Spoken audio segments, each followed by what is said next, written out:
ایران نے ترکی کے بحری جہاز کو آبنائے ہرمز سے گزرنے کی اجازت دے دی۔ ترکی کے ٹرانسپورٹ منسٹر عبدالقادر اورال اوغلو نے کہنا ہے کہ ترکی کے 15 بحری جہاز اس وقت خطے میں موجود ہیں۔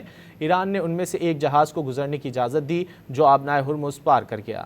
ایران نے ترکی کے بحری جہاز کو آبنائے ہرمز سے گزرنے کی اجازت دے دی۔ ترکی کے ٹرانسپورٹ منسٹر عبدالقادر اورال اوغلو نے کہنا ہے کہ ترکی کے 15 بحری جہاز اس وقت خطے میں موجود ہیں۔ ایران نے ان میں سے ایک جہاز کو گزرنے کی اجازت دی جو آبنائے ہرمز پار کر گیا۔ ایران نے ترکی کے بحری جہاز کو آبنائے ہرمز سے گزرنے کی اجازت دے دی۔ ترکی کے ٹرانسپورٹ منسٹر عبدالقادر اورال اوغلو نے کہنا ہے کہ ترکی کے 15 بحری جہاز اس وقت خطے میں موجود ہیں۔ ایران نے ان میں سے ایک جہاز کو گزرنے کی اجازت دی جو آبنائے ہرمز پار کر گیا۔ ایران نے ترکی کے بحری جہاز کو آبنائے ہرمز سے گزرنے کی اجازت دے دی۔ ترکی کے ٹرانسپورٹ منسٹر عبدالقادر اورال اوغلو نے کہنا ہے کہ ترکی کے 15 بحری جہاز اس وقت خطے میں موجود ہیں۔ ایران نے ان میں سے ایک جہاز کو گزرنے کی اجازت دی جو آبنائے ہرمز پار کر گیا۔